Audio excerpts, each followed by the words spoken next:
Good afternoon. It's a great pleasure and honour to be asked to speak. And I was struggling a little bit on how best to frame this, because the topic is both a vague one but an important one and would raise lots of questions. So what I'd like to do is only sort of hold forth for about 15 minutes, and that would leave us about 15 minutes for Q&A, because I think you might have more to ask than I have to anticipate and say.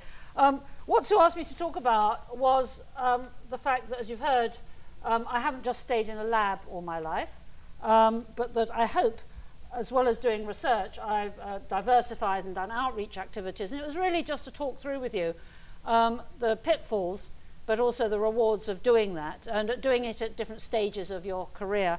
I think the first issue that might crop up, especially with the early career researchers here, is the fact that any time spent away from the bench is time misspent, because what you really need to do is to get those papers published and to rack up. Yeah, everyone's nodding. Yeah. I think one has to think, though, in a longer and wider context, in that, oh yes, of course it's important to publish the papers, but if the papers aren't well written, or if you don't have a sufficient conceptual grasp of your subject, the papers won't be such high quality, and they may not be accepted in a way that telling a fuller story or putting it into a greater context would enable you to do. So let's think first, when we're talking about looking up beyond the bench, most people think this is about public speaking. We can come to that in a minute, but just remember that presentation isn't just oral, it's also written. And one should consider as well the possibility of acquiring skills with writing, especially nowadays where people just have grammar checks and spell checks. I'm saddened to see that many people don't know what a main verb is, or an infinitive, you know, what an infinitive is, and so on. A verb is a doing word, you know, and this is a thing that I was taught when I was 7 years old. But you know, I think what's very important is to be able to write well, because if you write well, it shows that you're thinking clearly, and the two go very closely together.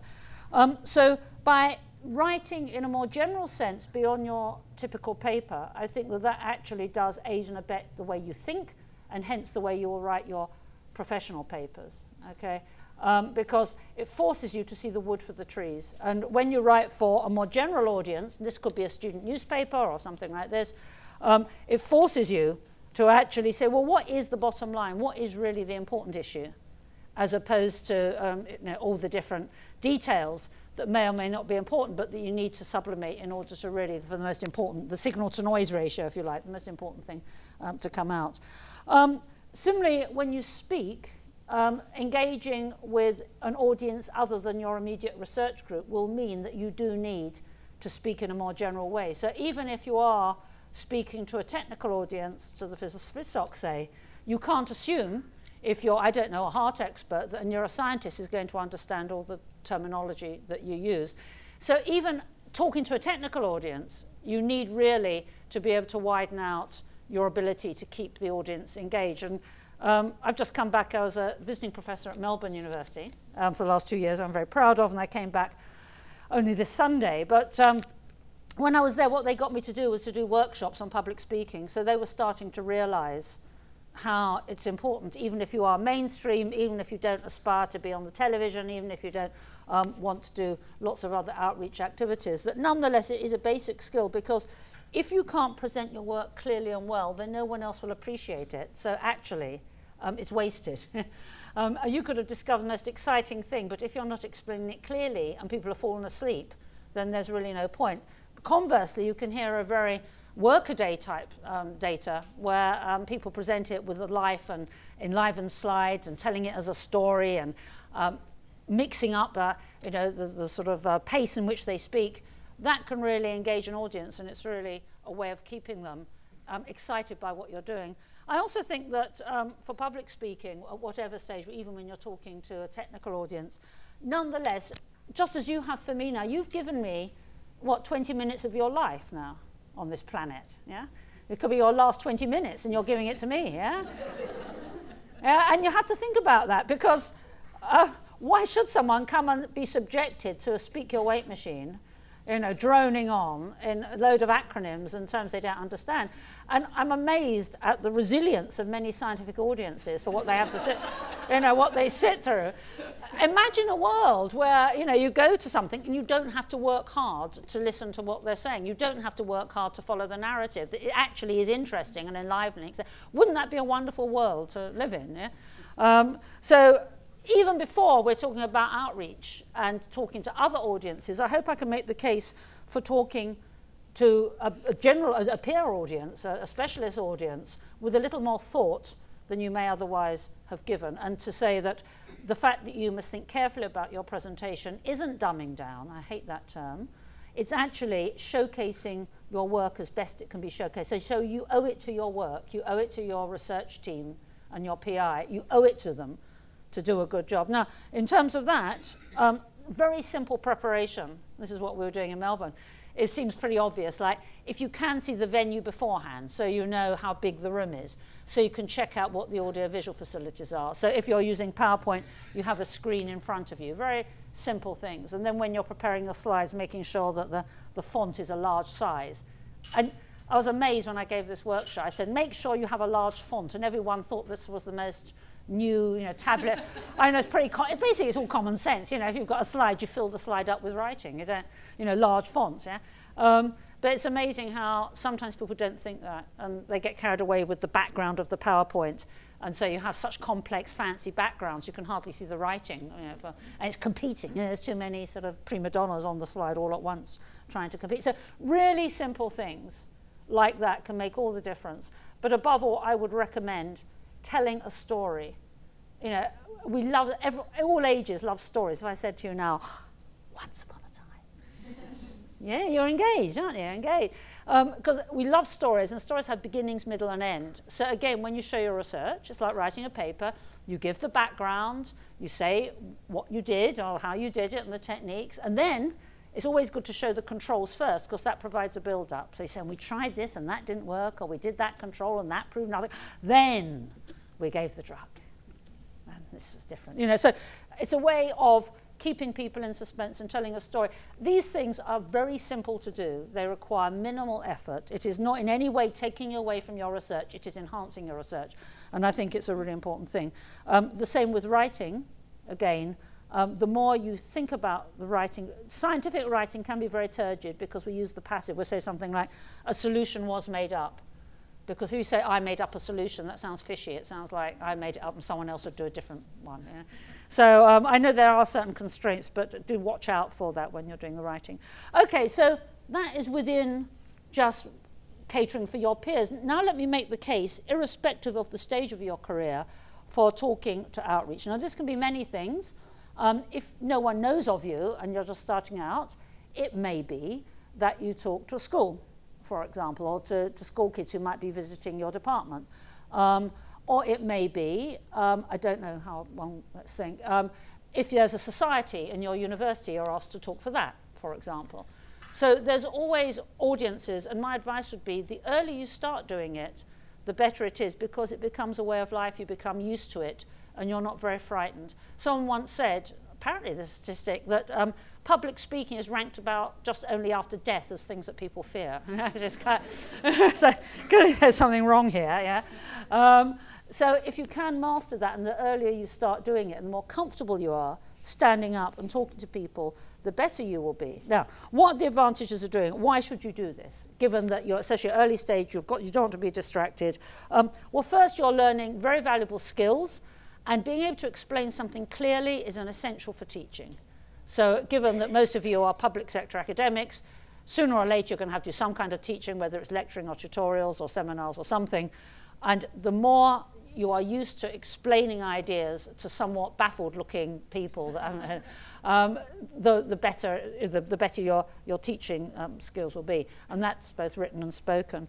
The next is hugely rewarding, talking to people that aren't paid to be there or forced to be there, which is what most seminar assignment departments are.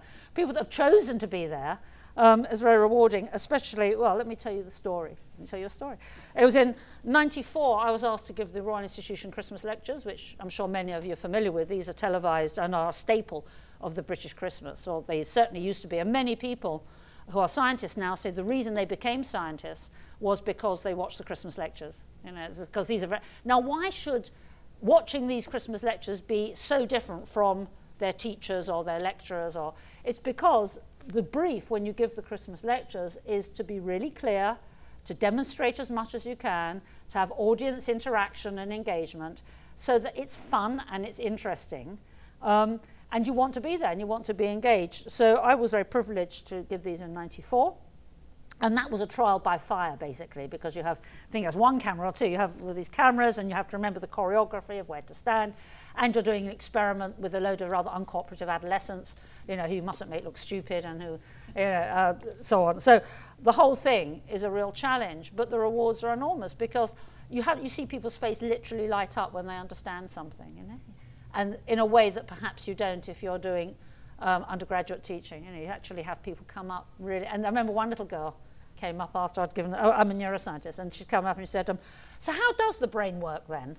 Just because we'd run out of time, I'd forgotten this vital thing, and a few more minutes would clarify, that. It was a tiny issue. So the rewards should not be underestimated, especially talking to little children who are about 7 or 8. Although they fidget and can't sit still, they get very excited by things in a way teenagers perhaps don't. Talking to older people, University of the Third Age, for example, again, is really stimulating, and they are really appreciative.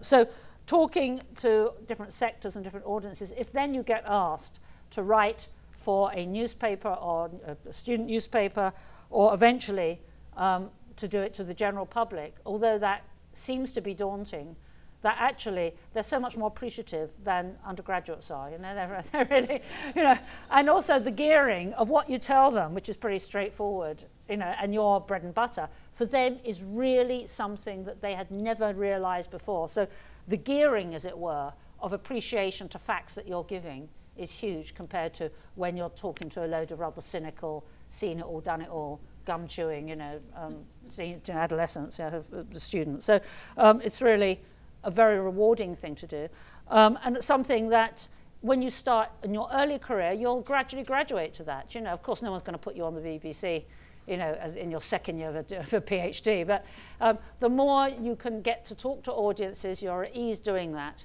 It is not hard, it's just easy and it's fun. It doesn't detract from what you're doing, because it enhances what you're doing, because basically, and I sometimes use the same slides for a general talk as I will for a technical audience. It's just the narrative is different. So it's not as if you have to make up lots of extra slides. One could also argue that you have a duty to do this without sounding too pious. Everyone here, I imagine, is public sector. Your universities, yeah? So the taxpayer in some way is subsidizing you and paying you. So this poor old taxpayer, don't they have a duty to know what you're doing? They're paying for you, yeah?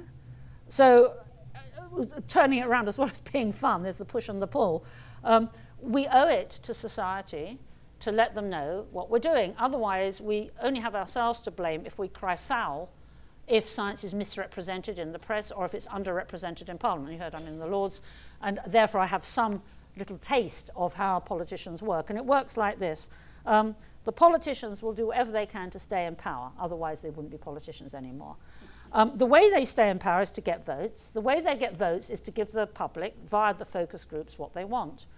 In turn, the public know what they want, or decide what they want, or have concerns through the media. How else are they going to learn about things? They're not going to go off to the library and read about action potentials, are they? They get their science through the media, or not, as the case may be, or other things in the media. This will raise their concerns about things. They lobby the politicians see this is something that will keep them in power, and therefore they promote legislation on it. So that's the way we are bound in with the media, politicians, and the general public. Now you can see, if you're a scientist and you don't talk to the media, you refuse to talk to the media, or the general public, how are they going to know about what you're doing? And even worse, you might be misrepresented by some sensationalist, Frankenstein foods type mentality. And if that is the case, then you're not going to be high on the list of priorities for politicians to devote more funds for research. So there is a selfish reason as well as a civic reason, if you like, for outreach activities of all types, because you as scientists owe it to be at the vanguard of society, not in some ivory tower outside, who then complains because we're underrepresented, misrepresentative, or underpaid, and all the rest of it. You know, we need to be right at the center. Another reason, apart from the societal argument, because if you talk to the press, by the way, you do have to get used to various things, like like their deadlines. You say, when do you want this written by? And they say, oh, an hour will do, yeah, that'd be fine. But can I commend to you something that I was very proud to initiate when David Sainsbury was Science Minister, and that is the Science Media Centre that's now at the Wellcome, where they enroll and book, and they'd love to hear from you, I'm sure. It's led by someone wonderful called Fiona Fox. Scientists who aren't frightened to talk to the media and can talk in words that ordinary human beings can understand. And they give you little bits of training and guidelines, so it's very worth that. And then any journalist now will contact the science media. Say there's a tsunami, they will contact the Science Media Centre saying, who do you know that knows about tsunamis, scientists that you approve of that are credible and authoritative that we can talk to. So that's a very happy relationship, and I'd commend them too if you don't know about them. And it might be that if you are keen, and I would urge you to be, about upskilling your presentations and talking to outreach sectors, then do contact them and say that you'd be willing to be engaged with them. That would be a very good start. Finally, I've got my eye on the clock. There's other reasons other than civic duty. And I gather not many people have mentioned, so I'm going to stick my note and mention the Tim Hunt affair, okay, where if you were a young schoolgirl, what would you think about scientists after that story broke, with all the backlash and so on? And whilst I'm not going to go into the issues of whether the reaction to Tim Hunt was appropriate or not, nonetheless, it was a missed opportunity for showcasing women in science if one was sidetracked on that. And I was actually on one radio with some journalist in the media aftermath of that story, when this guy actually on the media, this journalist, male journalist, said, yeah, but he's got a point. I mean, it's well known that women aren't as good at science as men. And he actually said that on air, right? And I said, well, interesting. What's your evidence for that? I said, he said, you only have to Google it, right? Whereupon even the chairman said, well, you can't just tell people to Google. What experiments have been done that show this, So I'm sorry to touch on a raw nerve. I said I don't want to go into the issues of the treatment of Tim Hunt personally, but nonetheless, it did, to me, flag the perception of women in science still, and how important it is that the more women, especially young women that are out there as role models to the next generation, to the schoolgirls, the more value you're doing. And I was angry about the Tim Hunt thing just because I thought, well, schoolgirls might now be put off, with this kind of taradiddle going on. So that's really important. And then, interestingly enough, we were just talking in one of the speed sessions just now about confidence. And competence is very important when you go for an interview. It's important, of any type, like for grants and so on. It's important when you're recruiting people. It's important when you're directing your group. As you get more senior, no one would question how important it is to be confident in what you are doing. And that is a problem I know that many women, compared to men, will suffer from, although the number of men that say, oh, no, I'm not confident either. They always want to be in on that. Yeah. There's also something that we allegedly suffer from called the imposter syndrome, where if you're a senior woman, you think that somehow one day you're going to be seen through and people realize you're not that good, And when I've said this in public, men say, oh, we feel the same, yeah? But they hide it better than we do, clearly. Confidence is an issue. Standing up and fighting your corner in a non-aggressive but courteous but firm way are skills, and that's what came out of some of the conversations I've just had now. And for that most important of skills for all aspects of your life, public speaking, standing up, fighting your corner in front of people, defending what you believe in, are really skills, not just for science research, but for life generally. So my suggestion would be that when people talk about dumbing down, that says more about them than it does about the practice of outreach, that for personal reasons, for scientific reasons, for societal reasons, really, I cannot see any downside at all to looking beyond the lab and actually seeing the wood for the trees and getting as many people of all types, politicians, the media, your research group, U3A, school kids, anyone, to give you whatever it is, half an hour of their life. Thank you.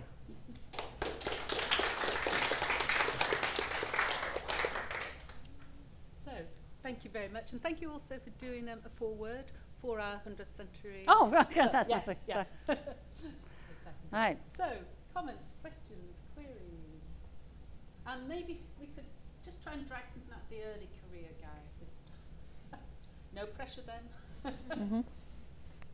Yeah. Okay, one question to do with time management, right? Because I mean, usually, especially in your early career, right, you have a million things to do, and certainly when I look back, when I set up my lab, like the first 1 or 2 years, I was, you know, that's really the sort of periods of my life where I was busiest. If you sort of put children on top of that and that kind of thing, then it becomes really quite complicated, right? So, and again, from my experience, devoting significant time to public engagement is actually something that takes quite a lot of your time. So, I mean, I was just wondering what your advice would be Sure. in terms of time management and how much time should somebody should Sure. allocate. Okay, thanks for that. Well, time management is always a problem at any stage of your career. So even if you haven't got young kids, even if you're not actually having to get in there to experiment up yourself, you still have other responsibilities. And in fact, they get more complex and more varied with what you do. I think women especially actually tend to be, we were talking about this again earlier, in a way a little bit more organized and systematic because we're so conscientious, you know, that we tend to over-prepare for things. Yeah. In terms of, let's say, preparing a talk, there's not a lot of extra effort required because, I say, the slides can be similar. It's just how you describe the slides that will be different. Usually, if it's with the general public, it's in the evenings, which probably is not very popular, but early evenings, so it's not as if it's in the middle of the day because people are working in the middle of the day. So by definition, it's not going to be doing that. And then you have to be very careful how you ration it. As we were talking just now about how you say no. Yeah. For example, tonight I've got my mother's book launch. I'm very excited. And I got phoned up by the Moral Maze saying, and I said, well, I've got my mother's book launch at 6. And I said, well, we don't go on air until 8. And I said, well, please, you know. Like I'm going to be at a party and then go rush off and do that. So you just have to, you know, you have to say no. Yeah. Now, the way you say no, is you go through 3 stages. Yeah. You say, I understand why you'd like me to do this because it's a very important subject. Yeah? However, I have got other commitments this evening. Yeah? Why don't you ask Sue to do it? Yeah. So you then do something constructive. Yeah. So saying no isn't so bad. And if you commit to doing public engagement, it doesn't mean to say you're giving up huge amounts of time. That's up to you. You know, how much or how little you do, how much you enjoy it or not, what your personal commitments are, whether you don't mind giving up early evenings or not, you know, what else you do in the evenings. So it can be part of your life, just the same as other things. You might say, well, teaching is conflicting with my research, but you know, you find it complements it, or sitting on committees will be part of it, you know. So in any event, you've chosen a career that isn't just purely doing one thing all the time. It's not homogenous anyway, you know. So I think it depends how much you want to do, but again, it's being sensible and according to how much you want to do. But the very fact it takes up some time shouldn't be a reason not to do it at all. I remember hearing, oh, how do you find the time to do that? Nobody finds time. No, if you, yeah. Well, in my case, let me say in my case, for me, gardening and cooking would be work, yeah? Whereas writing a book is enjoyable. Whereas for most people, you know, gardening is recreational and fun and cooking is fun. I do not understand. So my weekend would be spent writing a book, you know, and eating baked beans out of a can. Well, so as I said, it's, you know, if you want to do something, you'll find the time. Yeah. Yeah, gentlemen. I'm not a researcher and I'm not a woman, you know. I'm a journalist and I have a curious question. So, like you said, gardening and cooking may not be for your work for you. Just like that, some people may not be comfortable in public speaking and engaging. So, what's your advice for them? Okay, whether they should be mandated or permitted to speak in front of the public? Yeah, of course, everyone's different. People have different talents. And even within a research group, as we all know, there's the visionaries, there's the pedants, you know, there's the people that have got green fingers, are very good at practical things. There's other people that pride themselves on an encyclopedic knowledge of the literature. And you need all types to make a successful team. So not everyone will be the same. On the other hand, it shouldn't be used, you should try it first, yeah? because none of us can speak in public until you've practiced it or done it. You know, there is no one alive, you know, even Martin Luther King, I'm sure, you know, who just stood there and was a great orator, or Churchill. You know, it doesn't work like that. Like everything in life, it comes with practice, yeah? And it can be very enjoyable. Of course, it's, you know, your heart rate goes and you get all sort of nervous. But on the other hand, it is something that you learn to cope with. And whilst I'm sympathetic to the fact that some people may project their voices better, they might be more engaging or charismatic or whatever, I don't accept the fact that people say, I'm no good, and just fold their arms and use that as an excuse not to try, you know, because I think that it's a question of developing your own style. And then different people will then enjoy it to greater or lesser extents and do it to greater or lesser extents, but I think it is something that one should do nonetheless, yeah? Even if it's not your prime thing, because it is something that can be rehearsed and developed. Yeah. Feel the fear and do it anyway. Yeah, go outside your comfort zone. Yeah, right. Got time, I think, for one last comment or question. I do have a website if you want to question anything after this.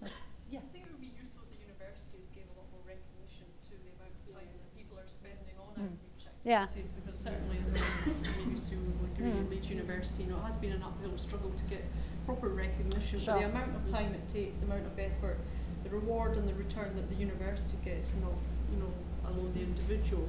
And yet it is very hard to get universities to actually allow that to feed into proper. I know. Well, also, it's worse. It's worse than that. I've had things like she's not a real scientist anymore. You know, you know, that sort of, which you just plough on with your peer-reviewed publications. That's fine. If you want to say that, they can say it. You know, but it is nonetheless reflecting the sort of prejudice. And I think it's partly because other people think, why aren't I on the telly too? You know, it's because they haven't volunteered. That's why. You know? So there is a certain animosity that anything that's slightly different from what is accepted, what is normal, you know, rises, so people feel threatened and therefore frightened and therefore hostile to it, and one has to realise that and combat it. But I agree. I'm not sure. So given I now have a company, I don't apply for grants anymore. But whether they give credit for outreach activities, if they did, I think suddenly the take-up would be a lot better for that. Yeah. Yeah. Yeah. I think that is a really important issue, that if there was a clear premium put on that. Yeah. No, I agree. And it's really, like everything, it requires a cultural change and reversing prejudices, which are hard. You can't just wave a wand and legislate on that, other than show by example. You know, if I get a cure for Alzheimer's disease, then, you know, people that say I wasn't a proper scientist can, you know, the pleasure that I will have, you know, from that. But, yeah, it is an issue. It's something you have to live with. But on the other hand, one shouldn't be feared by what other people feel and think, you know, because if you're doing science anyway, you're doing something original and you're carving your own furrow. Yeah. I think we've got one last question and then you taxi away. So, lovely. So I wanted to sort of build on what you just said. To what extent do you think this is a sort of UK cultural thing? Because I work in the US and shameless self-promotion and outreach is not foreign to most people in America, and something I had to struggle with in the early part of my career. But the other thing is, I think there's an emphasis increasingly by the funding bodies. So if you submit a grant to the National Science Foundation, for example, your CV has to talk about what your broader impacts have been, not just the scientific impact. Sure.